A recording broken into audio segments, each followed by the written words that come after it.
मऊगंज में कलेक्ट्रेट में हंगामा, पत्रकार को घसीटते हुए पुलिस ने किया गिरफ्तार। विधायक बोले पुलिस कर रही गुंडागर्दी। मऊगंज कलेक्ट्रेट परिसर में शुक्रवार को अचानक सियासी और पत्रकारिता के बीच तनाव का केंद्र बन गया, जब अमर रिपब्लिक के पत्रकार मिथिलेश त्रिपाठी को पुलिस ने सरेआम घसीटते हुए हिरासत में ले लिया। बताया जा रहा है कि यह घटना उस वक्त हुई जब कांग्रेस पार्टी ईडी की कार्रवाई को लेकर विरोध प्रदर्शन कर रही थी। घटना के तूल पकड़ा तब पत्रकार और मौजूद थे। लोगों ने देखा कि नईगढ़ी थाना प्रभारी जगदीश सिंह ठाकुर अपनी टीम के साथ आए और बिना कोई स्पष्ट कारण बताए त्रिपाठी को गाड़ी में डालकर नईगढ़ी की ओर रवाना हो गए। पहले तो लोगों को कुछ समझ नहीं आया, लेकिन जैसे ही खबर फैली, मऊगंज विधायक प्रदीप पटेल मौके पर पहुंच गए और पुलिस की कार्रवाई पर जमकर भड़क उठे। विधायक ने पुलिस पर गुंडागर्दी और पत्रकारों को डराने धमकाने का आरोप लगाते हुए कहा कि अगर मेरी वजह से किसी पत्रकार पर कार्रवाई हो रही है तो मैं आज ही विधानसभा अध्यक्ष से इस्तीफा देने को तैयार हूं। विधायक के हस्तक्षेप के बाद पत्रकार को तत्काल रिहा कर दिया गया। पत्रकार मिथिलेश त्रिपाठी ने पुलिस पर गंभीर आरोप लगाए। उन्होंने कहा कि पुलिस ने उन्हें गाली गलौज करते हुए अपमानित किया है और यह कार्रवाई एक शराब तस्कर के इशारे पर सुनियोजित तरीके से की गई। उन्होंने यह भी बताया कि विधायक को फ़ोन करने पर उन्हें भी अपशब्द कहे। इस पूरे मामले में मऊगंज एसपी दिलीप सोनी ने कहा कि यह मामला कोई कार्यभार ग्रहण करने के पहले का है और इसकी जाँच कराएंगे। मऊगंज में इस घटना का एक बार फिर पुलिस और पत्रकारों के रिश्ते पर सवाल खड़ा कर दिए हैं। इस मामले में निष्पक्ष जांच और दोषियों पर कार्रवाई की मांग तेज हो गई है। पत्रकार को पुलिस ने हिरासत में लिया था। सर, क्या है पूरा मामला? मामला ये है कि उनके साथ एक प्रकरण कायम था नईगढ़ी थाने में। संबंध में पूछताछ के लिए थाना प्रभारी ने बुलाया। उनका पत्रकार महोदय का ये आरोप है कि उनके साथ जो है अभद्रता की गई और उनके साथ दुर्व्यवहार किया गया। इसके संबंध में एक शिकायत दी गई। शिकायत की हम जांच करेंगे। जांच के आधार पर जो भी तथ्य होंगे हम आगे सर ये जो कार्रवाई का विषय है, जांच के विषय जांच में जो भी तथ्य इस तरह से कोई किसी पर पत्रकार पर आरोप लगा के तस्कर की उनसे वसूली की, उसको हम देखते हैं कि किन परिस्थितियों में प्रकरण कायम हुआ। मेरे आने के पहले का वो चूँकि प्रकरण कायम है तो उसको हम देखेंगे। में एक पत्रकार को हिरासत में लिया गया है, ऐसी स्थिति क्यों निर्मित हुई? देखिए, बहुत गलत है। एक पत्रकार जो चौथा स्तंभ होता है, अगर किसी प्रकार की कोई बात ऐसी घटना होती है या कोई ऐसा अपराध होता है तो वरिष्ठ अधिकारी को बताना पड़ता है। वरिष्ठ अधिकारी से वही मैंने पूछा तो उनके संज्ञान में कुछ नहीं है कि ये फुल गुंडागर्दी जैसी बात है और ये असहनीय है। क्या ये पत्रकार की एक आवाज़ बंद करने की?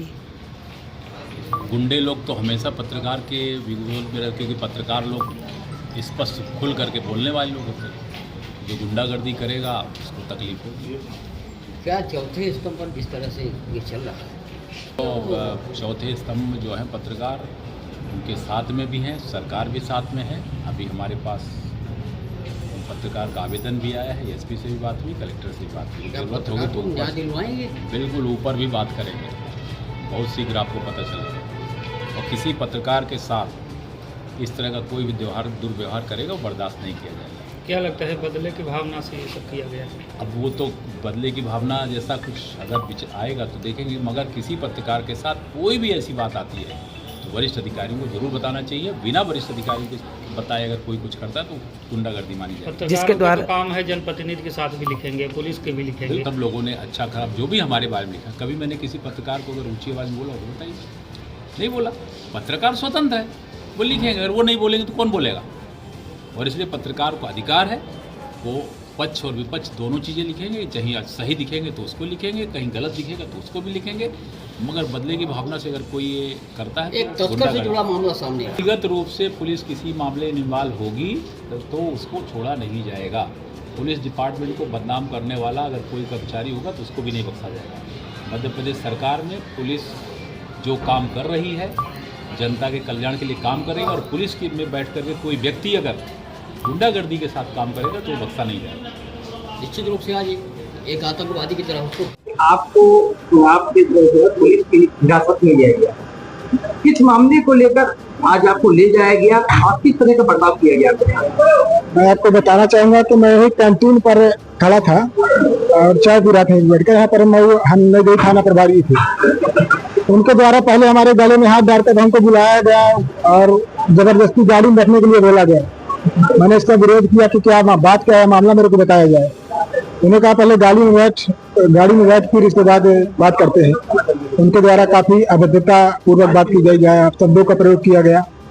और फिर गाड़ी में बैठने के बाद पता चला कि जब मेरे पास सब लोगों के फोन आने लगे तो मेरा फोन छुड़ा लिए। विधायक जी का फोन आया तो यहाँ तक उन्होंने विधायक जी को भी शब्दों को पहले बोले तुम्हारे आका का फोन आ गया है। ऐसी माँ बहन की गाली उनको भी दी गई थाना प्रभारी द्वारा, उनके जो दो साथ में दो पुलिसकर्मी थे उनके भी द्वारा। और वहां जाने पर पता चला कि जो नई गढ़ी शराब दुकान का कोई तस्कर है पिंटू साकेत, उसका कोई करिंदा है, उसके खिलाफ मेरे खातिर जो है कोई एफआईआर वहां पर दर्ज की है पूर्व में, जिसकी जानकारी मुझे नहीं थी, ना मेरे को सूचना दी गई, ना किसी प्रकार का नोटिस जानकारी देना चाहिए। सारे नियमों को दरगाह कुल मिलाकर नई गढ़ी थाना प्रभारी की गुंडागर्दी देखी गई है। जिस तरह से पत्रकार की आवाज को दबाए, मेरे खिलाफ मेरे द्वारा उनके कई ऐसे खुलासे हैं जिनको किया गया है। तस्करों का संरक्षण वो करते थे, उनके ऊपर पैसा लेन देन का आरोप लगा था। यहीं पर पुलिस अधीक्षक कार्यालय में आकर पीड़ितों ने आवाज अपनी उठाई थी, उसको मैंने चलाया था। उनके द्वारा कहा गया कि मेरे खिलाफ खबर चलाते हो तो तुम्हारी पत्रकारिता जो है आज से बंद हो जाएगी, और हरिजन एक्ट सहित और एनडीपीएस एक्ट सहित कई मामलों में फंसाने की धमकी दी गई है। किस तरीके से पूरा चूंकि मेरे को यदि ऐसा कोई मामला था तो उनको प्रथम दृष्टया मेरे को नोटिस जारी करना था, सूचना देते, मैं जाकर उसमें अपना कथन देता, लेकिन ऐसा कोई कुछ भी नहीं किया। अचानक ये सब जो है पूरा इस पूरे मामले पर विधायक ने प्रतिक्रिया दिया है जी, समीक्षा के सामने किस प्रकार का आश्वासन मिला है? स्थानीय विधायक के आने के बाद ही कुछ आज जगी है कि हो सकता है कि लोकतंत्र का चौथा स्तंभ बचा रहे, जिस तरह से और पुलिस अधीक्षक और कलेक्टर महोदय ने आश्वासन दिया है। नहीं तो आज यह मेरे साथ हुआ है, कल आप सबके साथ हो सकता है। मैं ये बताने से चूंकि पूरे जो कार्रवाई है, कार्रवाई क्या इनके द्वारा थाना प्रभारी के द्वारा क्या वरिष्ठ अधिकारी को सूचित किया गया?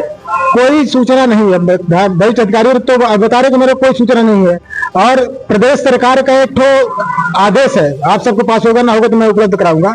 यदि पत्रकार के खिलाफ कोई रिपोर्ट दर्ज की जाती है तो पत्रकार सुरक्षा कानून के तहत उसकी उच्च स्तरीय जांच IPS IAS के अधिकारी करेंगे, इसके बाद मामला वहां पर जीवत होगा।